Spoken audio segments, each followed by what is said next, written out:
ఇది మొట్టమొదటిసారి భారతదేశంలో మనం చేసే ఈ కార్యక్రమం. దాన్ని సెంట్రల్ బ్యాంక్ డిజిటల్ కరెన్సీ అంటారు, సిబిడిసి. అది కేవలం మనం ఏదైతే గ్యాస్ ఏజెన్సీకి మనం టైఅప్ చేస్తామో ఆ గ్యాస్ ఏజెన్సీ దగ్గరనే ఆ కూపన్ చెల్లుతుంది. వేరే చోట్ల దీన్ని క్యాష్గా వాడుకోలేరు. సో ఆ ట్రాన్స్పరెంట్గా ఉండాలి, అకౌంటబిలిటీ ఉండాలి.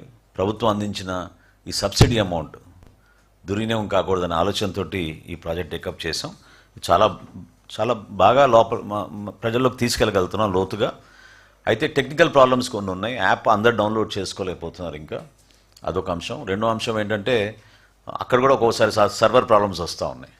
సో ఈ రెండు కొంచెం ఓవర్కమ్ అయ్యి అందుకని పైలట్ ప్రాజెక్ట్గా టేకప్ చేసుకున్నాం. ఇది తప్పకుండా రాబోయే 4వ విడత కల్లా రాష్ట్ర వ్యాప్తంగా అందరికీ అందే విధంగా డైరెక్ట్గా ముందే డబ్బు వాళ్ళ ఖాతాల్లో జమ చేసే విధంగా ఈ ప్రక్రియను ముందు తీసుకెళ్తాం.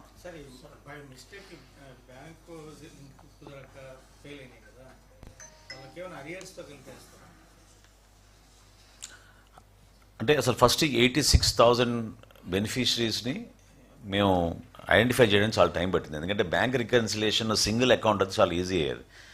3 సపరేట్ ఏజెన్సీస్ ఉన్నాయి.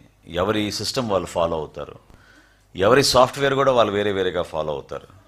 సో వీళ్ళందరినీ అనుసంధానం చేసుకుని సమాచారం ఈరోజు కమిషనర్ గారు తీసుకురాగలిగారు. మేము కూడా దాని గురించి లోతుగా కొంచెం అవగాహన తెచ్చుకొని తప్పకుండా అర్హత ఉన్న వాళ్ళకి అందించాల్సిన సమయంలో 100% మేము అందిస్తాం. తప్పులేదు, డెఫినెట్గా. అదే కాదు, కొంతమంది తెలియక 31వ తారీఖునో 30వ తారీఖునో లాస్ట్ డే కొంతమంది బుక్ చేసుకుని డెలివరీస్ కాకపోవడం వలన కూడా కొంతమంది మిస్ అయ్యి ఉంటారు. అందుకనే నేను రిక్వెస్ట్ చేస్తున్నాను, దయచేసి ఇమీడియట్గా మీరు బుక్ చేసుకుంటే ప్రతి విడతలో మీకు రావాల్సిన ఉచిత గ్యాస్ సిలిండర్ దయచేసి మీరు ఉపయోగించుకోమని అందరినీ కోరుతున్నాను.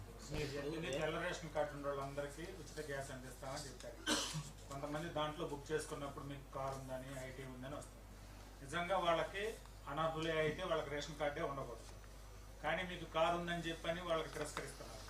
అక్కడ సమస్య వస్తుంది. వాళ్ళకి రేషన్ కార్డే ఉండకూడదు అనర్హులే. అంటే చేస్తారా లేకపోతే దీంట్లో ఏది తప్పుతుందంట?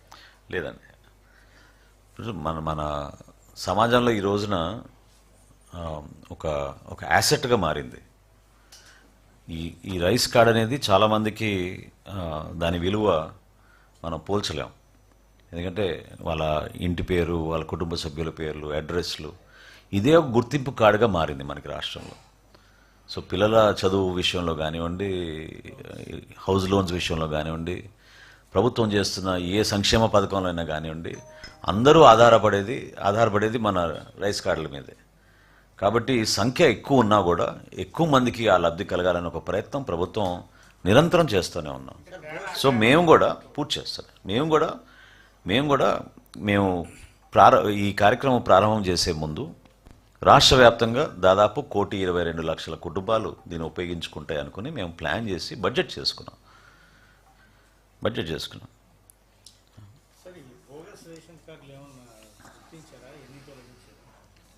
మేము కేవలం డెత్ కేసెసే తొలగిస్తామండి. దాని వరకు మేము ఆ ప్రక్షాళన డెత్ కేసెస్ వరకు చేస్తాం. మాకు వచ్చిన ఇన్ఫర్మేషన్ ఏంటంటే గవర్నమెంట్ ఆఫ్ ఇండియా కూడా ఆ విధంగానే ఇప్పటివరకు మన రాష్ట్రంలో 3,56,231 రైస్ కార్డ్స్ మేము ఆ విధంగా డెత్ కేసెస్ తొలగించగలిగాం.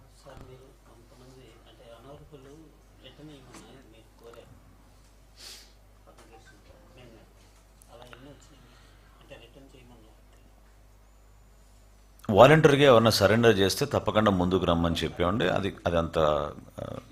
అంత పెద్దగా లేదు, కానీ లేదు, దాదాపు మాకున్న సంఖ్య 1,200-1,300 వరకు వచ్చింది రాష్ట్ర వ్యాప్తంగా వాలంటరీగా సరెండర్ చేసిన కార్డ్స్.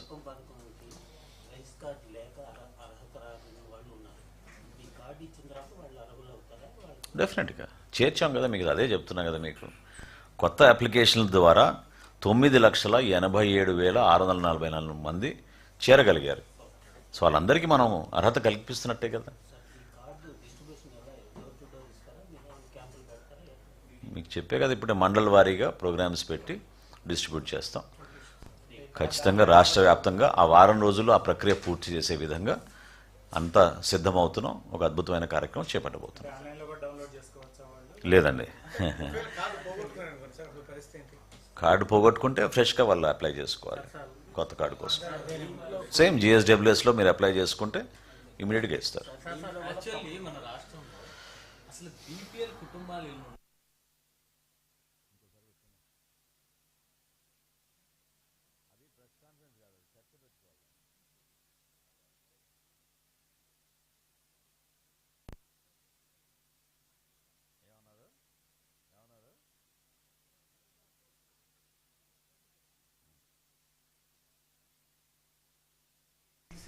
హెల్త్ కార్డు కోసం చాలా మంది రేషన్ కార్డు అవసరం లేకపోయినా కూడా రేషన్ కార్డు తీసుకుంటున్నారు. మీ దృష్టి కూడా తీసుకొస్తున్నారు. డెఫినెట్గా కమిషన్ గారు నా దృష్టికి తీసుకొచ్చారు. గౌరవ కమిటీ సభ్యులు మాట్లాడిన అనేక అంశాలపైన తప్పకుండా ఇది ఒక ఇప్పుడు ప్రభుత్వంలో కూడా అదే ఆలోచన. అదేంటంటే నేను ఇందాక అన్నట్టు గుర్తింపు కార్డుగా మారిపోయింది. సో ఏ ఫెసిలిటీస్కి మీరు ఏ సర్వీసెస్ కోసం ఏ కార్డు వాడుకోవాలి, ప్రత్యేకంగా ఆరోగ్య సమస్యలపైన హెల్త్ కార్డు వస్తే బాగుంటుంది అనేది చర్చ జరుగుతుంది. Greater participation, greater debate is అవసరం.